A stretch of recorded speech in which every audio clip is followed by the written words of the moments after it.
ሰላም እንዴት ናችሁ? ደህና ናችሁ? እኔ እታችሁ ራህመት ነኝ። ዛሬ እንደው ሰሞኑ ዝም ብዬ እያሰብኩ ነበረና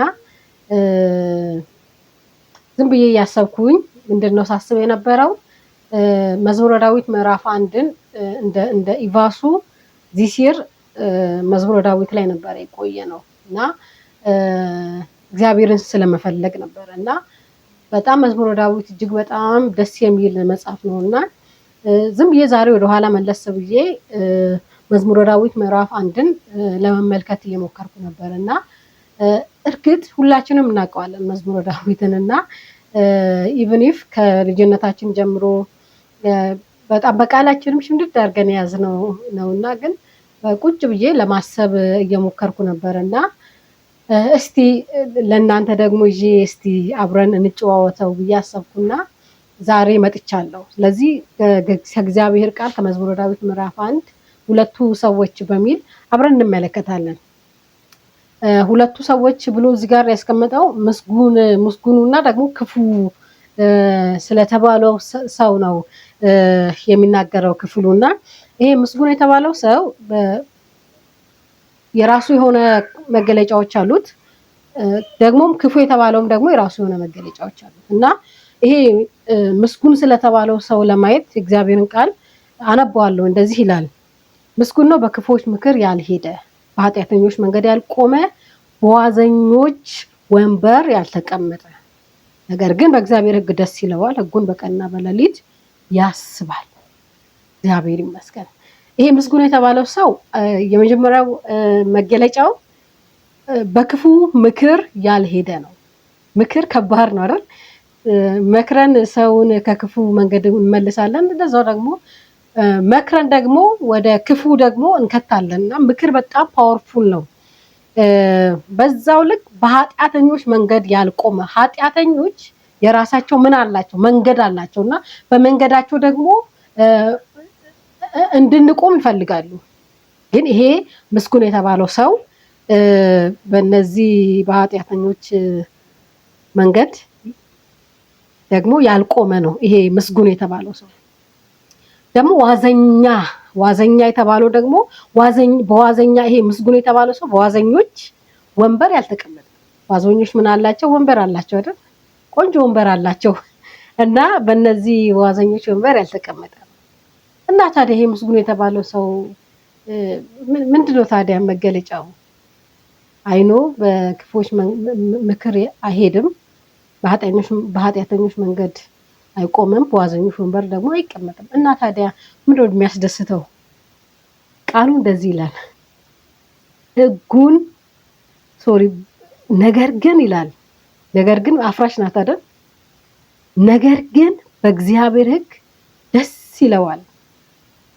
አይቀመጥም፣ በክፉ ምክር አይሄድም፣ በዋዘኞች ወንበር አይቀመጥም፣ ደግሞ በኃጢአተኞችም መንገድ አይቆምም፣ በዋዘኞች ወንበርም አይቀመጥም። በዛው ልክ ደግሞ ምን ይሆናል? ምንድነው ስንለው በእግዚአብሔር ሕግ ደስ የሚሰኝ ነው። ደስ ተሰኝቶ ዋው የእግዚአብሔር ቃል ብሎ አይደለም ቁጭ የሚለው። ይሄንን በእግዚአብሔር ሕግ ደግሞ ወይም ደግሞ እግዚአብሔር ቃሉን በቀንና በሌሊት ምን የሚያደርግ ነው? የሚያሰላስል ነው። ከዚህ የተነሳ በውሃ ፈሳሾች ዳር እንደተተከለች ፍሬዋም በየጊዜው እንደምትሰጥ ቅጠሏም እንደማይረግፍ ዛፍ ይሆናል። እግዚአብሔር ይመስገን። ከዛስ የሚሰራውም ሁሉ ይከናወንለታል። ምን ስላልሆነ?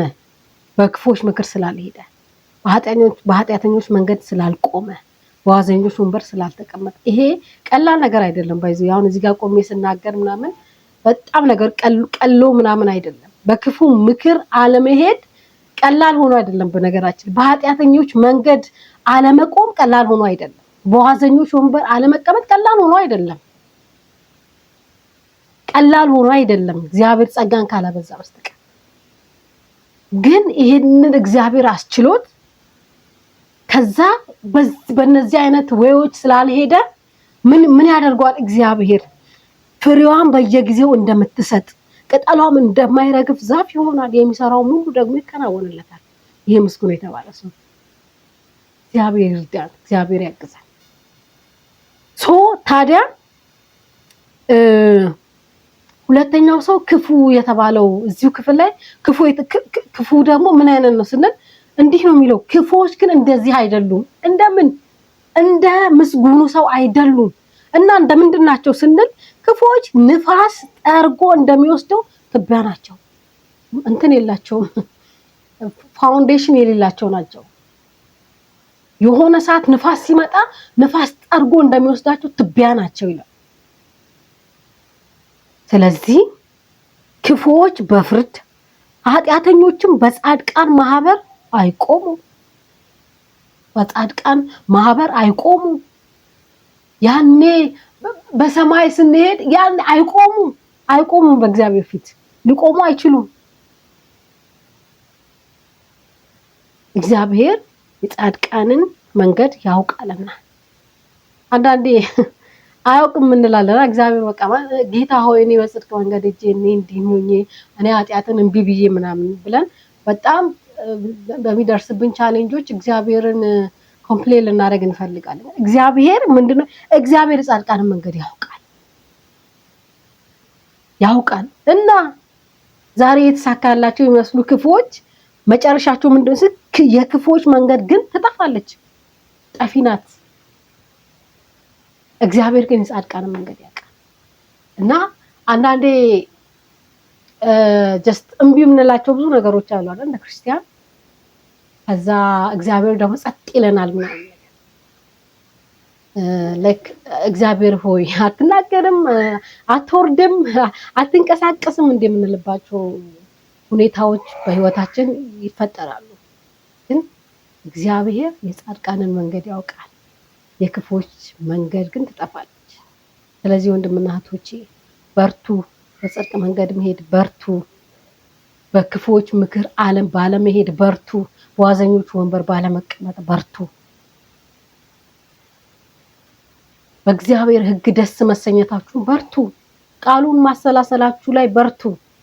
እግዚአብሔር መንገዳችሁን ያውቃል። እግዚአብሔር ይባርካችሁ። እግዚአብሔር ጸጋን ያብዛልን። ወዳችኋለሁ። ጌታ ይባርካችሁ።